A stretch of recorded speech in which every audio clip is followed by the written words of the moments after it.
আজকে মুড়ি দিয়ে দারুণ টেস্টি একটা মুখরোচক রেসিপি নিয়ে হাজির হয়েছি। বাড়িতে থাকা মুড়ি দিয়ে জাস্ট 5 থেকে 10 মিনিটের মধ্যে আমরা একটা স্ন্যাক্স রেসিপি তৈরি করে নিতে পারবো, যেটা সকালবেলার ব্রেকফাস্টেও সার্ভ করতে পারবো, আবার বিকেলের স্ন্যাক্সেও সার্ভ করতে পারবো। তাহলে চলুন ঝটপট শুরু করি। সবার প্রথমে আমরা নিয়ে নেব মুড়ি। আমি একটা বোলের মধ্যে একটা ছাঁকনি বসিয়ে নিয়েছি।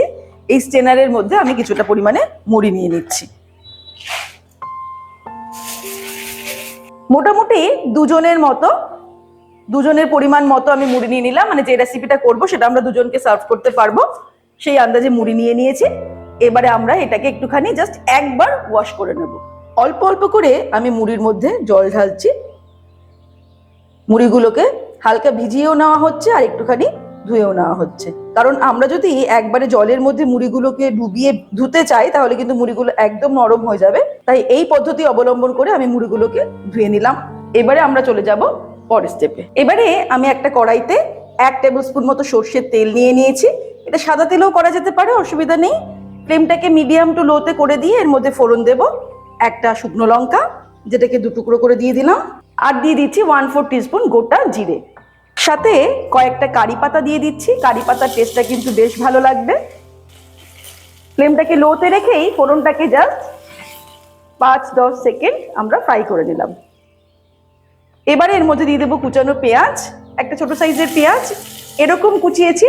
একদম মিহি কুচাবো না, পেঁয়াজটা মুখে পড়লে কিন্তু খেতে ভালো লাগবে। পেঁয়াজটাকে আমরা ফ্রাই করব 3 থেকে 4 মিনিট। সন্ধেবেলার স্ন্যাক্সের জন্য অথবা সকালবেলার ব্রেকফাস্টের জন্য কিন্তু আমরা এটা তৈরি করতে পারি।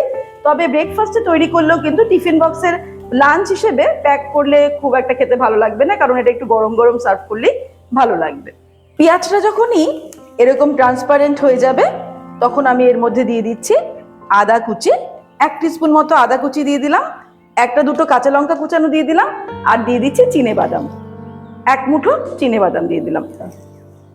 এবারে আরো 2 থেকে 3 মিনিট ফ্রাই করব। ব্যাস সবকিছুকে ফ্রাই করে নিলাম। এবারে এর মধ্যে দেব নুন, 1/2 টিস্পুন নুন, 1/2 টিস্পুন চিনি দিচ্ছি, আর দিয়ে দিচ্ছি 1/4 টিস্পুন হলুদ গুঁড়ো। যাদের চিনির স্বাদটা ভালো লাগবে না তারা চিনিটাকে অ্যাভয়েড করতে পারেন, কিন্তু এই রেসিপিতে চিনিটা দিলে কিন্তু একটু ভালোই লাগবে। নুন, চিনি আর হলুদ গুঁড়ো দেওয়ার পরে আমি জাস্ট আরো 30 সেকেন্ড মতো এটাকে ফ্রাই করে নিলাম। এবারে আমরা দিয়ে দেব রেডি করে রাখা মুড়ি। প্রথমেই বলেছি যে দুজনকে সার্ভ করার মতো আমি এই পরিমাণটা করছি, সেই অনুপাতে কিন্তু সবকিছুর মাপটা নিয়েছি। আমরা যতজনের জন্য বানাতে চাই সেই অনুযায়ী আমাদের সব জিনিসের অনুপাতটা নিয়ে নিতে হবে। দেখো কত সুন্দর দেখতে যেমন লাগছে, খেতেও কিন্তু এটা দারুণ টেস্টি হবে। এখানে একটা ছোট্ট টিপস অ্যাড করব, এর মধ্যে আমরা একটু নারকেল কুচি অ্যাড করতে পারি। নারকেলটা অনেকেরই আবার অ্যাসিডিটির কারণ হয়, অনেকে সহ্য হয় না। যারা নারকেল খেতে পছন্দ করো বা বাড়িতে নারকেল থাকলে একটু নারকেল কুড়িয়েও কিন্তু আমরা এর মধ্যে দিতে পারি। ব্যাস মিডিয়াম ফ্লেমে আমি এটাকে 1 মিনিট ফ্রাই করে নেব। 1 মিনিট নাড়াচাড়া করে নিয়েছি। এবারে আমি ফ্লেমটাকে অফ করে দেব। তারপর এর মধ্যে ছড়িয়ে দেব লেবুর রস। পাতি লেবুর রসও নেওয়া যেতে পারে, তবে এখন যেহেতু গন্ধরাজ লেবুর সিজন, গরমে গন্ধরাজ লেবু খুব ভালো লাগে, তাই গন্ধরাজ লেবুর রসটাই আমি দিচ্ছি। 1 চিলতে লেবুর রস ছড়িয়ে দিলাম, আর ধনেপাতা কুচি ছড়িয়ে দেব।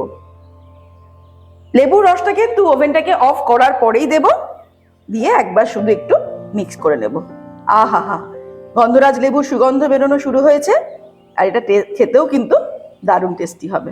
ব্যাস এবার এটাকে গরম গরম আমরা সার্ভ করে দেব। ব্যাস জাস্ট 5 থেকে 10 মিনিটের মধ্যে তৈরি হয়ে গেল দারুণ টেস্টি মুড়ির পোহা। এবারে সকালবেলার ব্রেকফাস্টে অথবা সন্ধ্যেবেলার স্ন্যাক্সে এটা তৈরি করুন, ছোট বড় সবাইকে সার্ভ করুন, দেখবেন সবাই খুব আনন্দ করে খাবে।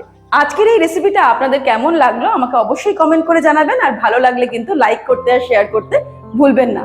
যারা মুড়ি খেতে ভালোবাসেন তাদের জন্য কিন্তু এই রেসিপিটা দুর্দান্ত একটা রেসিপি। আজকে এখানে শেষ করছি। ভালো থাকবেন, সুস্থ থাকবেন। আগামী ভিডিওতে আবার দেখা হবে। নমস্কার।